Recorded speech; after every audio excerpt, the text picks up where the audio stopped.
people just, look at me, I'm in the gym. If I see somebody posting a picture of themselves in the gym, a lot of the selfies. oh my God, it's like you are clearly not working. You're just very clearly not doing anything if you're able to do that. It's ridiculous. Yeah.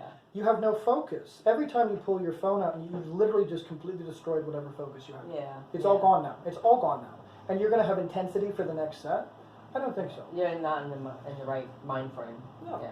I don't know. But anyway, I'm sorry. Next Okay. question. Okay, so we go back. When should one increase the weights? We talked about failure. How many reps? That's actually very easy. Now that we've discussed failure and reps, we'll elaborate on this later on a bit. But when it comes time to increase the reps, or I'm sorry, not the reps, the weights, I apologize. Comes time to increase the weight, it's real simple. If you're tracking your progress, which by the way is non-negotiable, I don't think there's a single person listening to this, or who will probably ever listen to this, that has a perfect recall. And even if you have a perfect recall, you shouldn't trust it. You just shouldn't. I have a terrible memory. I mean, I think I have a good memory, but it's also bad, and that's why I write every single thing down. Not just my workouts, but I write everything down. Because if I don't, I won't do it. Or I'll forget about it, or it'll become secondary, or worse, tertiary, you know?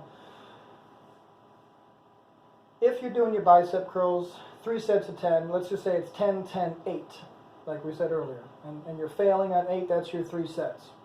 Next week, real simple, you must do 10, 10, 9. You must. You must. And if you don't, you have to check your diet, you have to check your sleep, and you have to check your supplements. And if your weights are not increasing every week, you need to check that stuff.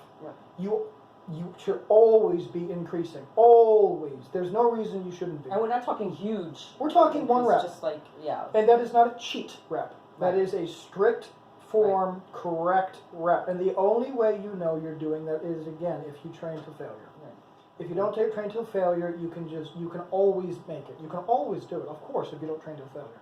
If you train till failure, you get the real numbers, you get the real results. But we want to stay within like the 10 to 12. I'm about to get to that. Oh, sorry. So this will depend on your training style. If you are more of a power lifter, there are different strategies, but let's go with the basic one. Okay. Basic strategy for power lifters is called 5x5. 5x5, let's say you're doing the bench press. They will put enough weight that they're able to do 5 reps.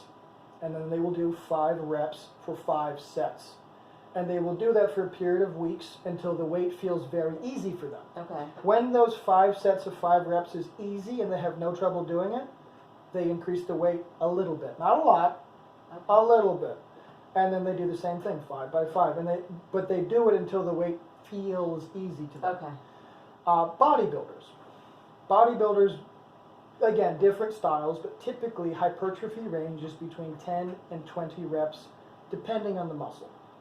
So between 10 and 20 reps, which means you should be failing between 10 and 20 reps. For the legs, specifically the quads, hamstrings, and calves, you want much closer to the 20 rep mark. Okay. For the, let's say the upper body muscles, it's not entirely accurate, but let's say the upper body muscles, you want closer to 10 to 12 or 10 to 15 for the larger ones like the back. When you're training, and like I said, you're doing 10, 10, and 8, next week should be 10, 10, 9, next week 10, 10, 10, next week, bump the weight. Once you're all even across the board, bump the weight. And when I say bump the weight, I'm obviously not referring to 10, 15 pounds if you're doing a 10-pound bicep curl. When I say bump the weight, I might be referring to half a pound. I might be referring to 1 pound. I'm not talking about a lot of weight. I'm talking about a little weight. Sure. It's about levers and percentages. If you're doing a squat, which I don't recommend, if you're doing a squat and you're able to rep out 10 reps of 225, and that's no problem for you, go ahead and add 10 pounds. 5 pounds on each side, make it 235. At that point in time, those 10 reps should be very difficult for you, percentage-wise. Okay.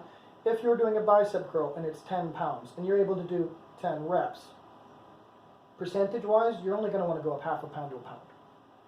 anything more than that, and as you know, if you're doing it strictly, you won't be able to do it. You'll get 7, 6 reps. Yeah. You know, it's too big of a jump. Yeah, you would think 1 pound is nothing, but It's a big if jump. it's done properly. Yes, if it's done Yeah. properly. Yeah. Um,